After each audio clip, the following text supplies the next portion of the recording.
Bienvenidos a este podcast Entre la Vida y la Biblia, un espacio donde juntos crecemos en fe, aprendemos de la palabra de Dios y encontramos inspiración para nuestro caminar en Cristo. Te saluda Michelle y estoy muy emocionada de que estés aquí conmigo nuevamente. En este episodio hablaremos y exploraremos lo que la Biblia nos enseña y cómo podemos aplicarlo en nuestra vida diaria. Recuerda que puedes compartir este podcast con amigos y familiares. Queremos caminar contigo en esta jornada de aumentando nuestra fe. Hoy traigo para ti un tema muy importante. Espero que sea de edificación para tu vida y es conforme a la palabra de Dios. Esta reflexión lleva como título Falsa Doctrina. Sin más que decir, comenzamos.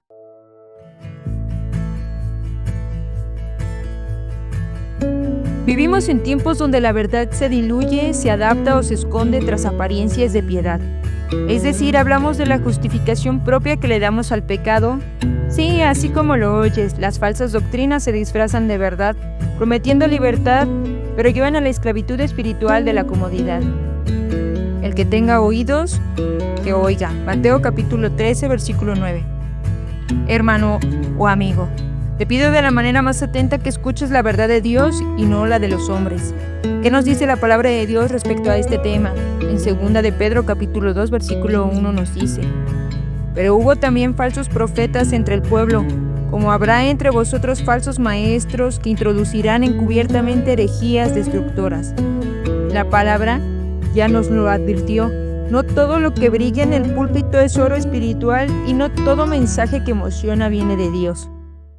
Vayamos al Antiguo Testamento. Juntos escudriñemos lo que tiene la palabra de Dios para nosotros. En Génesis capítulo 3, versículo del 4 al 5 nos menciona: Entonces la serpiente dijo a la mujer: No moriréis. Así como en el huerto de Edén, Satanás usó una media verdad para engañar a Eva. Hoy utiliza estos versículos textos fuera de contexto para sembrar confusión. Pero si no tenemos oídos prestos, es fácil caer en el engaño.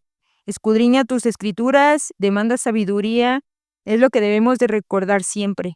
Satanás no negó a Dios, simplemente retorció lo dicho. Esto es una falsa doctrina, una verdad distorsionada. Hoy, muchos predicadores que mezclan la Biblia con filosofías humanas, psicología mal ocupada donde se interviene el chantaje y la manipulación a conveniencia, la autoayuda llamada coaching cristiano y un tema bastante preocupante, las predicaciones de prosperidad, donde solo se predomina el materialismo, se habla más del yo que de la veneración y sometimiento a Cristo, más de la prosperidad que de arrepentimiento. Se promete éxito sin santificación, sin responsabilidad espiritual, salvación y ganancia sin sometimiento y obediencia. Hermanos, cuidado, esto es un peligro que todo hijo de Dios debe de tener en cuenta y debemos estar alerta. Introduzcámonos un poco más sobre esta reflexión. Muchas veces se nos menciona: Dios me entiende. ¿Alguna vez has escuchado esto?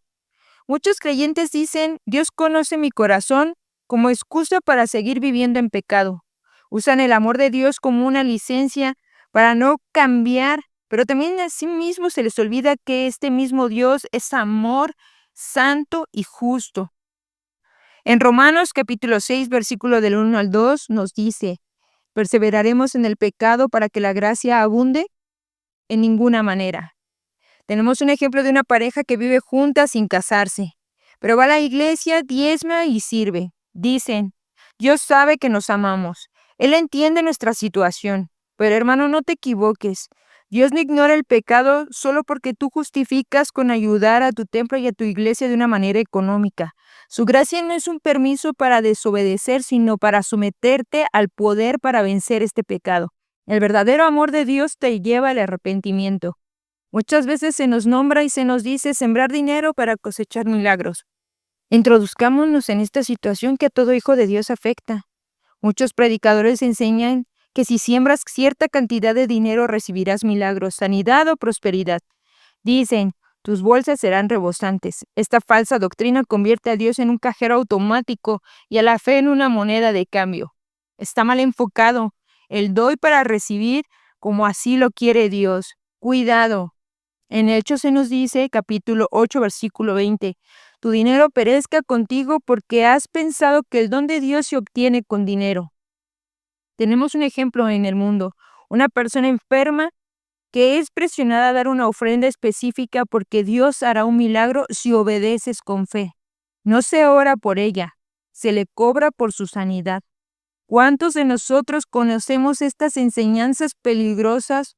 Recordemos que la bendición de Dios no se compra. Él responde a la fe genuina, no a una transacción. Cuando das, hazlo por amor, no por negocio espiritual. Se nos predica, se nos alienta, se nos exhorta diciendo, Dios solo quiere que seas feliz. Esta doctrina afirma que Dios solo desea que vivas sin problemas, sin dolor, siempre cómodo. Se enseña que si sufres es porque hiciste algo mal o no tienes la suficiente fe. Es una doctrina sin santidad. Por ello muchos hermanos dejan la iglesia, dejan de creer en Dios, de confiar por el engaño, porque ante alguna situación, condición o prueba, lo primero que se hace, se van de la iglesia. Esto es un quiebre, no solo emocional, sino espiritual. Muchas veces uno se pregunta a sí mismo, se supone que si estoy con Dios no debería de sufrir, no debería de pasar esto. ¿Quién decía que solo yo sería feliz? ¿Acaso Dios miente? Hermano, en el camino de Dios siempre encontraremos pruebas. Lo importante es tener confianza y saber cuánta fe tenemos en el deseo para buscarlo. ¿Cuánto estamos dispuestos a sufrir en su nombre? En 2 de Corintios capítulo 12, versículo 9 nos dice, pero él me dijo, te basta con mi gracia, pues mi poder se perfecciona en la debilidad. Por lo tanto, gustosamente presumiré más bien de mis debilidades para que permanezca sobre mí el poder de Cristo. Tenemos un ejemplo de un hermano que pierde su trabajo y en vez de recibir consuelo, apoyo, se le dice, debes de tener una maldición generacional o estás fuera de la voluntad de Dios. Qué dolorosa esta situación. La felicidad sin santidad es vana. Dios no vino a hacerte cómodo, sino santo. A veces Él te rompe para restaurarte y permite el desierto para formarte un carácter. Se nos habla mucho de no juzgues. No juzgues una palabra mal interpretada. Un texto fuera de contexto. Hoy muchos creen que corregir o advertir a otros es juzgar. Usan el versículo de Mateo capítulo 7, versículo 1. No juzguéis para que no seáis juzgados. Y enfatiza la importancia de la humildad y la compasión al juzgar a otros. Fuera de contexto para evitar que alguien les confronte su pecado. Pero Jesús habla de no juzgar hipócritamente, no de callar la verdad. ¿Acaso debemos celebrar el pecado y dejar que un alma se pierda por falta de conocimiento? ¿Acaso no somos hermanos? ¿Acaso debemos de ser indiferentes con aquellos que amamos? Nuestra obligación es confrontar el error, así como lo menciona la palabra de Hebreos capítulo 3, versículo 13. Antes, exhortaos los unos a los otros cada día, entre tanto que se dice hoy para que ninguno de vosotros se endurezca por el engaño del pecado. Asimismo, 1 Corintios capítulo 2, versículo 15 nos recuerda, el espiritual juzga por todas las cosas. Una hermana ve que su amiga se está desviando de su propósito, pero no le dice nada porque, entre comillas, lo piensa, porque no soy quien para juzgarla. ¿Acaso no amamos lo suficiente? ¿Esperamos a que su pecado tenga consecuencias en la vida de quienes amamos? ¿Y no nos lamentamos después por lo que pudimos haber hecho? ¿Ese es un falso amor? El amor verdadero confronta con mansedumbre. No juzgamos para condenar, sino para restaurar. El silencio también es complicidad cuando ves a alguien caer y no le adviertes. También se nos habla de las profecías. Muchos buscan palabras proféticas más que leer la Biblia. Viven de emociones, revelaciones dudosas o sueños, pero no escudriñan las escrituras. Se vuelven vulnerables a manipulaciones espirituales como Isaías capítulo 8, versículo 20. A la ley y al testimonio. Si no dicen conforme a esto, es porque no les ha amanecido. Alguien cambia de trabajo, de iglesia o incluso se casa solo por un profeta porque se le dijo, sin confirmación bíblica, sin dirección del Espíritu Santo. La palabra es tu base. Toda profecía debería pasar por el filtro de las Escrituras. No pongas tu vida en manos de palabras humanas si no están alineadas a las cosas de Dios. Recordemos que el diablo tiene la culpa de todo. Esto comúnmente se nos menciona. Hay creyentes que no asumen su responsabilidad. Todo lo malo que les pasa es culpa del diablo. Se reprende al enemigo, pero no se cambia la acción. El corazón no busca realmente el conocimiento del sometimiento en amor y ordenanzas de Dios como en las Escrituras. En Santiago capítulo 1, versículo 14 se nos dice, sino que cada uno es tentado cuando de su propia concupiscencia es atraído y seducido. Tengo un ejemplo de una persona que llega tarde al trabajo, no paga sus cuentas y dice que está bajo ataque espiritual cuando el problema es falta de disciplina. Se nos exhorta que no todo es espiritual. A veces lo que se necesita no es liberación, sino madurez. El enemigo no necesita atacarte si tú mismo tomas tus malas decisiones. La victoria empieza con responsabilidad. Soy cristiano, pero sin compromiso. Se enseña que solo con aceptar a Cristo ya estás completo, sin necesidad de discipulado, santidad o servicio. Es una fe cómoda sin frutos. En Lucas capítulo 6, versículo 46 se nos dice, ¿por qué me llamáis Señor, Señor y no hacéis lo que yo digo? Tenemos ejemplos de un joven. Dice, yo amo a Dios a mi manera. No ora, no estudia, no se congrega, pero cree que está bien por el simple hecho de decir, yo amo a Dios a mi manera. Dios ve su corazón. Esta no es una buena comunión con Dios, así no es como se trabaja en el amor y en el espíritu. ¿Cómo puedes decir amar a alguien que no quieres conocer profundamente?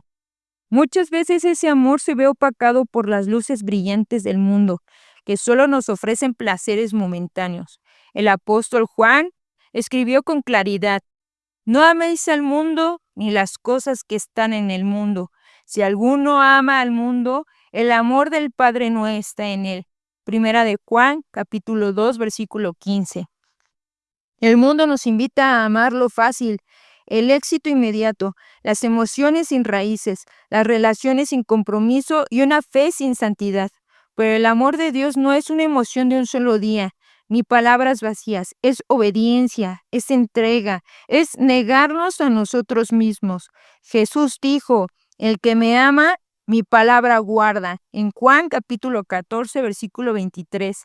Esto significa que no basta con decir, yo amo a Dios. Debemos de vivirlo, de sentirlo, de escudriñarlo. El mundo nos da likes, Dios nos da propósito, el mundo aplaude nuestra máscara, Dios transforma nuestros corazones, el mundo nos entretiene, pero Dios nos santifica. Muchos creen que amar a Dios es asistir a la iglesia o publicar versículos, pero cuando llega la tentación, se aferran más al mundo que a la palabra. Y ahí es donde se revela si nuestro amor es verdadero o superficial. Amar a Dios no significa renunciar a lo que Él no aprueba, significa caminar en contra de la corriente y vivir con integridad cuando nadie nos ve. El amor a Dios es sacrificial, fiel y eterno, porque así es el amor que Él nos dio primero. Dios no busca palabras bonitas, sino corazones rendidos y dispuestos. Si realmente lo amas, el mundo perderá su brillo y Cristo será tu mayor tesoro. Cristo no vino a ser una parte de tu vida, sino un todo. No basta con confesarlo con los labios, hay que seguirlo con el corazón. El que ama, obedece.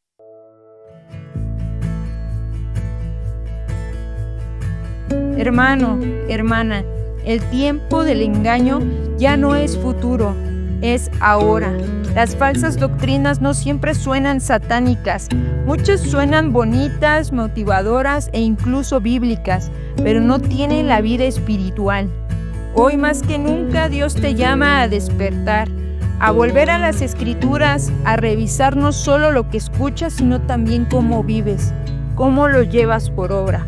No basta con tener una Biblia abierta en el altar si tu corazón está cerrado a la verdad. No basta con escuchar mensajes si no hay fruto.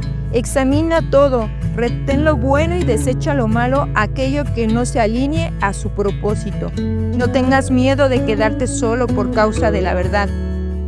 Es mejor caminar con Dios en la verdad que con multitudes en error.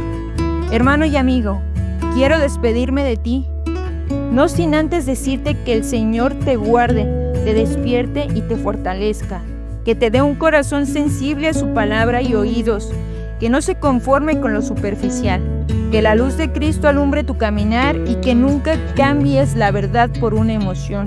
Hasta la próxima. Y recuerda, el que ama la verdad no la negocia. El que sigue a Cristo no sigue multitudes. Dios te bendiga y paz a vosotros.